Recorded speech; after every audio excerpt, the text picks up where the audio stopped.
ಇಡೀ ಕರ್ನಾಟಕದಾದ್ಯಂತ ಹೊಸ ರೇಷನ್ ಕಾರ್ಡ್ಗೆ ಅರ್ಜಿ ಸಲ್ಲಿಸಿರುವ ಎಲ್ಲ ಹೊಸ ಅರ್ಜಿ ಹಾಕಿದವರಿಗೆ ಕರ್ನಾಟಕ ರಾಜ್ಯ ಆಹಾರ ಖಾತೆ ಸಚಿವ ಕೆಎಚ್ ಮುನಿಯಪ್ಪ ಭರ್ಜರಿ ಬಂಪರ್ ಗಿಫ್ಟ್ ನೀಡಿದ್ದಾರೆ. ರಾಜ್ಯದಲ್ಲಿ ಕಾಂಗ್ರೆಸ್ ಸರ್ಕಾರ ಜಾರಿಗೊಳಿಸಿರುವ ಪಂಚ ಗ್ಯಾರಂಟಿ ಯೋಜನೆಗಳಲ್ಲಿ ಅತ್ಯಂತ ಜನಪ್ರಿಯವಾಗಿರುವ ಗೃಹಲಕ್ಷ್ಮಿ ಯೋಜನೆ ಜಾರಿಗೆ ಬಂದಾಗಿನಿಂದ ರೇಷನ್ ಕಾರ್ಡ್ಗಳ ಸಂಖ್ಯೆಯೂ ಕೂಡ ಅತಿ ಹೆಚ್ಚಾಗಿ ಮಾಡಿಕೊಳ್ಳಲು ಸಾರ್ವಜನಿಕರು ಪರದಾಡುತ್ತಿದ್ದಾರೆ. ಒಂದೇ ಕುಟುಂಬದಲ್ಲಿ 2 ಅಥವಾ 3 ಪಡಿತರ ಚೀಟಿಗಳಿರುವುದು ಸಹ ಕಂಡುಬಂದಿದೆ. ಈಗ ಇತ್ತೀಚೆಗೆ ಹೊಸದಾಗಿ ಮದುವೆಯಾಗಿರುವ ನವಜೋಡಿಗಳಿಗೂ ಕೂಡ ಪ್ರತ್ಯೇಕವಾಗಿ ರೇಷನ್ ಕಾರ್ಡ್ನ ಅಗತ್ಯವಿರುತ್ತದೆ. ಹಾಗೂ ಅವಿಭಕ್ತ ಕುಟುಂಬದಲ್ಲಿ ವಾಸಿಸುತ್ತಿರುವವರು ಕೂಡ ಗಂಡ ಹೆಂಡತಿಯಾಗಿ ಪ್ರತ್ಯೇಕ ಚಿಕ್ಕ ಕುಟುಂಬವಾಗಿ ಪರಿವರ್ತಿಸಿಕೊಳ್ಳಲು ಅಂದರೆ ದೊಡ್ಡ ಕುಟುಂಬದಲ್ಲಿ ವಾಸಿಸುವ ಅನೇಕ ಗಂಡ ಹೆಂಡತಿಯರು ತಮ್ಮ ಮಕ್ಕಳ ಜೊತೆ ಹೊಸ ರೇಷನ್ ಕಾರ್ಡ್ಗಾಗಿ ಅರ್ಜಿಯನ್ನು ಸಲ್ಲಿಸಿರುತ್ತಾರೆ.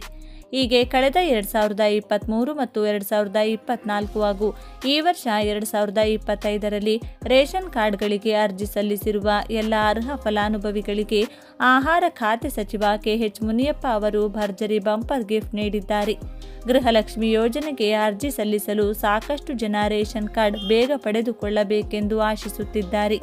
ಅಂಥವರಿಗೆ ಆಹಾರ ಸಚಿವರು ಭರ್ಜರಿ ಗಿಫ್ಟ್ ನೀಡಲಾಗಿದ್ದು, ಬನ್ನಿ ನೀವು ಕೂಡ ಹೊಸ ರೇಷನ್ ಕಾರ್ಡ್ಗಾಗಿ ಅರ್ಜಿ ಸಲ್ಲಿಸಿದರೆ ನಿಮಗೆ ರೇಷನ್ ಕಾರ್ಡ್ ಯಾವಾಗ ದೊರೆಯುತ್ತದೆ, ಎಲ್ಲಿ ಪಡೆದುಕೊಳ್ಳಬೇಕು, ಆನ್ಲೈನ್ನಲ್ಲಿ ಯಾವಾಗ ಡೌನ್ಲೋಡ್ ಮಾಡಿಕೊಳ್ಳಬೇಕು, ನಮಗೆ ರೇಷನ್ ಕಾರ್ಡ್ ಸಿಗುತ್ತದೆ ಹಾಗೂ ಗೃಹಲಕ್ಷ್ಮಿ ಅರ್ಜಿ ಸಲ್ಲಿಸಲು ಎಷ್ಟು ದಿನಗಳು ಕಾಯಬೇಕಾಗುತ್ತದೆ ಎಲ್ಲ ಸಂಪೂರ್ಣ ಪ್ರಶ್ನೆಗಳಿಗೆ ಈ ವಿಡಿಯೋದಲ್ಲಿ ಉತ್ತರಿಸಲಾಗಿದ್ದು, ತಪ್ಪದೆ ವಿಡಿಯೋಗೆ ಒಂದು ಲೈಕ್ ಮಾಡಿ ಹಾಗೂ ಕೊನೆವರೆಗೂ ನೋಡಿ. ಈಗಾಗಲೇ ಪಡಿತರ ಚೀಟಿಗಾಗಿ ಸಲ್ಲಿಕೆಯಾಗಿರುವ ಅರ್ಜಿಗಳ ಪರಿಷ್ಕರಣೆ ಕಾರ್ಯ ನಡೆಯುತ್ತಿದೆ. ಅರ್ಹರಿಗೆ ಶೀಘ್ರವೇ ಹೊಸ ಪಡಿತರ ಚೀಟಿಗಳನ್ನು ವಿತರಿಸಲಾಗುವುದು. ಸದ್ಯ ಹೊಸದಾಗಿ ಪಡಿತರ ಚೀಟಿಗೆ ಅರ್ಜಿಗಳನ್ನು ಆಹ್ವಾನಿಸಿಲ್ಲ ಎಂದು ತಿಳಿಸಿದ್ದಾರೆ. 2023ರ ಮಾರ್ಚ್ ಅಂತ್ಯದವರೆಗೆ ಸಲ್ಲಿಕೆಯಾದ ಅರ್ಜಿಗಳ ವಿಲೇವಾರಿಗೆ ಕ್ರಮ ಕೈಗೊಂಡು ಅರ್ಹರಿಗೆ ಹೊಸ ಪಡಿತರ ಚೀಟಿ ವಿತರಿಸಬೇಕು.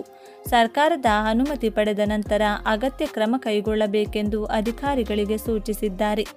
ಅನ್ನ ಸುವಿಧಾ ಯೋಜನೆಯಲ್ಲಿ ಮನೆಗಳಿಗೆ ಆಹಾರ ಧಾನ್ಯ ತಲುಪಿಸಲು ಕ್ರಮ ಕೈಗೊಳ್ಳಲಾಗಿದ್ದು 2 ಲಕ್ಷ ಫಲಾನುಭವಿಗಳನ್ನು ಗುರುತಿಸಲಾಗಿದೆ.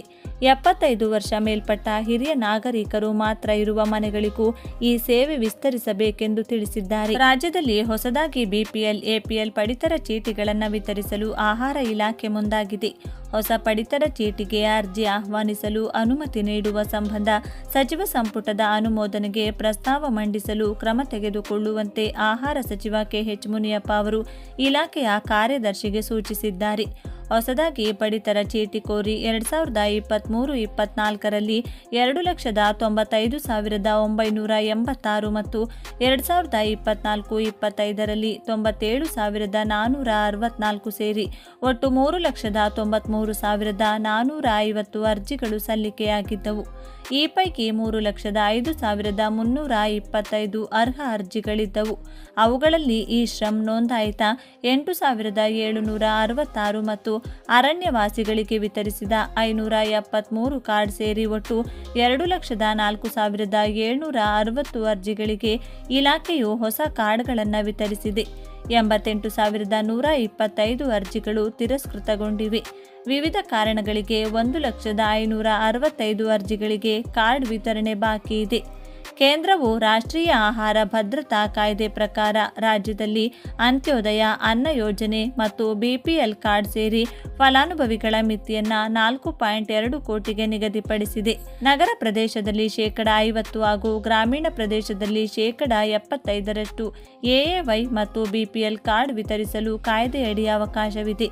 2011ರ ಜನಗಣತಿಯ ಪ್ರಕಾರ ರಾಜ್ಯದಲ್ಲಿ ನಗರ ಮತ್ತು ಗ್ರಾಮೀಣ ಪ್ರದೇಶ ಸೇರಿ 65.96% ಬಿಪಿಎಲ್ ಫಲಾನುಭವಿಗಳಿದ್ದಾರೆ. ಕಾರ್ಡ್ಗಳಲ್ಲಿ ಹೆಸರಿರುವ ಪ್ರತಿ ಫಲಾನುಭವಿಗೆ 5 ಕಿಲೋ ಅಕ್ಕಿಯನ್ನು ಕೇಂದ್ರ ಸರ್ಕಾರವು ಎನ್ಎಫ್ಎಸ್ಸಿ ಅಡಿ ಉಚಿತವಾಗಿ ನೀಡುತ್ತಿದೆ. ರಾಜ್ಯ ಸರ್ಕಾರ ಹೆಚ್ಚುವರಿಯಾಗಿ 5 ಕಿಲೋ ಅಕ್ಕಿ ವಿತರಿಸುತ್ತಿದ್ದು, ಇದಕ್ಕಾಗಿ ಕಿಲೋಗೆ 22.50 ರೂಪಾಯಿ ದರದಲ್ಲಿ ಆಹಾರ ನಿಗಮದಿಂದ ಖರೀದಿಸಿ ವಿತರಿಸುತ್ತಿದೆ. ಅಲ್ಲದೆ ರಾಜ್ಯ ಸರ್ಕಾರ ಹೆಚ್ಚುವರಿಯಾಗಿ 17,48,989 ಬಿಪಿಎಲ್ ಕಾರ್ಡ್ಗಳ 49,67,187 ಫಲಾನುಭವಿಗಳಿಗೆ ಅನ್ನಭಾಗ್ಯ ಯೋಜನೆಯಡಿ 10 ಕಿಲೋ ಅಕ್ಕಿ ವಿತರಿಸುತ್ತಿದ್ದು, ಇದರ ಸಂಪೂರ್ಣ ವೆಚ್ಚವನ್ನು ಭರಿಸುತ್ತಿದೆ. ಆರ್ಥಿಕ ಇಲಾಖೆ ಷರತ್ತು. ಹೊಸ ಪಡಿತರ ಚೀಟಿ ವಿತರಿಸಲು ಅರ್ಜಿ ಆಹ್ವಾನಿಸಲು ಷರತ್ತು ವಿಧಿಸಿ ಆರ್ಥಿಕ ಇಲಾಖೆ 2023ರ ಸೆಪ್ಟೆಂಬರ್ 16ರಂದು ಆದೇಶ ಹೊರಡಿಸಿತ್ತು. ಅಲ್ಲದೆ ಅನರ್ಹ ಪಡಿತರ ಚೀಟಿಗಳನ್ನು ಪತ್ತೆ ಹಚ್ಚಿ ರದ್ದು ಮಾಡಿದ ಕಾರ್ಡ್ಗಳ ಸಂಖ್ಯೆಗನುಗುಣವಾಗಿ ಹೊಸದಾಗಿ ಪಡಿತರ ಚೀಟಿ ವಿತರಿಸುವಂತೆ ಸೂಚನೆ ನೀಡಿತ್ತು. ಅದರಂತೆ 2024-25ನೇ ಸಾಲಿನಲ್ಲಿ 3,81,983 ಅನರ್ಹ ಬಿಪಿಎಲ್ ಕಾರ್ಡ್ಗಳನ್ನು ಪತ್ತೆ ಹಚ್ಚಿ ಎಪಿಎಲ್ ಕಾರ್ಡ್ಗಳಾಗಿ ಪರಿವರ್ತಿಸಲಾಗಿತ್ತು. ಹೀಗೆ ವರ್ಗಾವಣೆಯಾದ ಸಂಖ್ಯೆಗೆ ಅನುಗುಣವಾಗಿ ಹೊಸ ಕಾರ್ಡ್ಗಳನ್ನು ವಿತರಿಸಲಾಗಿದೆ. ಆದರೆ ಕಾರ್ಡ್ ರದ್ದತಿಗೆ ಸಾರ್ವಜನಿಕವಾಗಿ ವಿರೋಧ ವ್ಯಕ್ತವಾದ ಕಾರಣ ಆದಾಯ ತೆರಿಗೆ ಪಾವತಿದಾರರ 55,713 ಹಾಗೂ ಸರ್ಕಾರಿ ನೌಕರರು ಹೊಂದಿದ್ದ 2,300 ಬಿಪಿಎಲ್ ಕಾರ್ಡ್ಗಳನ್ನು ಹೊರತುಪಡಿಸಿ ಉಳಿದಂತೆ ಬಿಪಿಎಲ್ನಿಂದ ಎಪಿಎಲ್ಗೆ ವರ್ಗಾವಣೆಗೊಂಡಿದ್ದ 3,23,970 ಕಾರ್ಡ್ಗಳನ್ನು ಮತ್ತೆ ಬಿಪಿಎಲ್ ಕಾರ್ಡ್ಗಳಾಗಿ ಆಹಾರ ಇಲಾಖೆ ಪರಿವರ್ತಿಸಿತ್ತು. ರಾಜ್ಯದಲ್ಲಿ ಕಾಂಗ್ರೆಸ್ ಸರ್ಕಾರ ಅಸ್ತಿತ್ವಕ್ಕೆ ಬಂದ ನಂತರ ಹೊಸ ಪಡಿತರ ಚೀಟಿ ನೀಡಲು ಅರ್ಜಿ ಆಹ್ವಾನಿಸಿಲ್ಲ. ಹೊಸದಾಗಿ ಪಡಿತರ ಚೀಟಿ ವಿತರಣೆಗೆ ಅರ್ಜಿ ಆಹ್ವಾನಿಸಲು ವಿಧಾನಮಂಡಲದ ಕಳೆದ 2-3 ಅಧಿವೇಶನಗಳಲ್ಲಿ ಸಚಿವರು, ಶಾಸಕರು ಒತ್ತಾಯಿಸಿದ್ದರು. ಸಾರ್ವಜನಿಕರಿಂದಲೂ ಒತ್ತಡ ಹೆಚ್ಚಿದೆ. ಹೀಗಾಗಿ ಆರ್ಥಿಕ ಇಲಾಖೆಯು ವಿಧಿಸಿರುವ ಷರತ್ತುಗಳನ್ನು ಸಡಿಲಿಸಿ ಬಿಪಿಎಲ್, ಎಪಿಎಲ್ ಪಡಿತರ ಚೀಟಿ ನೀಡಲು ಅರ್ಜಿ ಆಹ್ವಾನಿಸಲು ಸಚಿವ ಸಂಪುಟ ಸಭೆಯ ಅನುಮೋದನೆ ಪಡೆಯಲು ಕ್ರಮ ತೆಗೆದುಕೊಳ್ಳಬೇಕಾಗಿದೆ ಎಂದು ಕಾರ್ಯದರ್ಶಿಗೆ ಬರೆದ ಟಿಪ್ಪಣಿಯಲ್ಲಿ ಮುನಿಯಪ್ಪ ಉಲ್ಲೇಖಿಸಿದ್ದಾರೆ. ಹೊಸ ಪಡಿತರ ಚೀಟಿ ಸಚಿವರ ಸಮರ್ಥನೆ. ಕುಟುಂಬಗಳು ವಿಭಜನೆಯಾದಾಗ ಹೊಸ ಪಡಿತರ ಚೀಟಿ ನೀಡುವುದು ಅತ್ಯವಶ್ಯಕ. ಈ ರೀತಿ ಹೊಸ ಪಡಿತರ ಚೀಟಿ ನೀಡಿದರೆ ಕಾರ್ಡ್ಗಳ ಸಂಖ್ಯೆ ಹೆಚ್ಚಬಹುದು, ಫಲಾನುಭವಿಗಳ ಸಂಖ್ಯೆ ಹೆಚ್ಚಾಗುವುದಿಲ್ಲ. ಇದರಿಂದ ಆರ್ಥಿಕ ಹೊರೆ ಉದ್ಭವಿಸುವುದಿಲ್ಲ. 1. ಕೇಂದ್ರ ಸರ್ಕಾರ 2011ರಲ್ಲಿ ಜನಗಣತಿಯ ಪ್ರಕಾರ ರಾಜ್ಯದಲ್ಲಿ ಬಿಪಿಎಲ್ ಪಡಿತರ ಕಾರ್ಡ್ ಫಲಾನುಭವಿಗಳ ಗರಿಷ್ಠ ಮಿತಿಯನ್ನು 4.02 ಕೋಟಿ ಎಂದು ನಿಗದಿಪಡಿಸಿದೆ. ಪ್ರಸ್ತುತ 2025ರ ಜನಸಂಖ್ಯೆಗೆ ಅನುಗುಣವಾಗಿ ಫಲಾನುಭವಿಗಳ ಮಿತಿಯನ್ನು 4.60 ಕೋಟಿಗೆ ಹೆಚ್ಚಿಸಲು ಕೇಂದ್ರಕ್ಕೆ ಪ್ರಸ್ತಾವನೆ ಸಲ್ಲಿಸಲಾಗಿದೆ.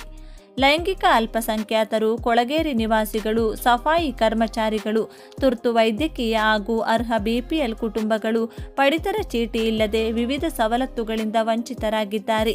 ಎಪಿಎಲ್ ಕಾರ್ಡುದಾರರಿಗೆ ರಿಯಾಯಿತಿ ದರದಲ್ಲಿ ಪಡಿತರ ವಿತರಿಸುವುದಿಲ್ಲ. ಹೀಗಾಗಿ ಹೊಸದಾಗಿ ಎಪಿಎಲ್ ಕಾರ್ಡ್ ನೀಡಲು ಅರ್ಜಿ ಆಹ್ವಾನಿಸಬಹುದು. ಇಷ್ಟಕ್ಕೂ ಹೊಸ ರೇಷನ್ ಕಾರ್ಡ್ಗೆ ಅರ್ಜಿ ಸಲ್ಲಿಸಿದವರಿಗೆ ಇದೇ ಜೂನ್ 1ರಿಂದ ರೇಷನ್ ಕಾರ್ಡ್ಗಳ ವಿತರಣೆ ಕಾರ್ಯ ಆರಂಭಗೊಳಿಸಬಹುದಾಗಿದ್ದು, ರೇಷನ್ ಕಾರ್ಡ್ ಪಡೆದುಕೊಂಡ ನಂತರ ನಿಮಗೆ 2 ತಿಂಗಳ ನಂತರ ಪಡಿತರ ಆಹಾರವನ್ನು ವಿತರಿಸಲಾಗುತ್ತದೆ. ಆದರೆ ರೇಷನ್ ಕಾರ್ಡ್ ಪಡೆದ ತಕ್ಷಣ ಅಂದರೆ ಅಪ್ರೂವಲ್ ಆದ ಬಳಿಕ 7 ದಿನಗಳ ನಂತರ ನೀವು ಗೃಹಲಕ್ಷ್ಮಿ ಯೋಜನೆಗೆ ಅರ್ಜಿಯನ್ನು ಸಲ್ಲಿಸಬಹುದಾಗಿದೆ. ಆದರೆ ಗೃಹಲಕ್ಷ್ಮಿ ಹಣವು ನಿಮಗೆ ಯಾವಾಗಿನಿಂದ ಸಿಗುತ್ತದೆ ಅನ್ನೋದಾದರೆ, ಹೊಸ ರೇಷನ್ ಕಾರ್ಡ್ ಮಾಡಿಸಿಕೊಂಡವರು ಗೃಹಲಕ್ಷ್ಮಿಗೆ ಅರ್ಜಿ ಸಲ್ಲಿಸಿದರೆ 2 ತಿಂಗಳ ನಂತರ 3ನೇ ತಿಂಗಳಿಗೆ ಹಣ ವರ್ಗಾವಣೆಯಾಗಬಹುದಾಗಿದೆ. ಇಷ್ಟೆಲ್ಲ ಹೊರತುಪಡಿಸಿ ನಿಮ್ಮಲ್ಲಿ ಯಾವುದಾದರೂ ಪ್ರಶ್ನೆಗಳಿದ್ರೆ ಅಥವಾ ಡೌಟ್ಸ್ ಇದ್ದರೆ ಕಮೆಂಟ್ ಮಾಡಿ. ಧನ್ಯವಾದಗಳು.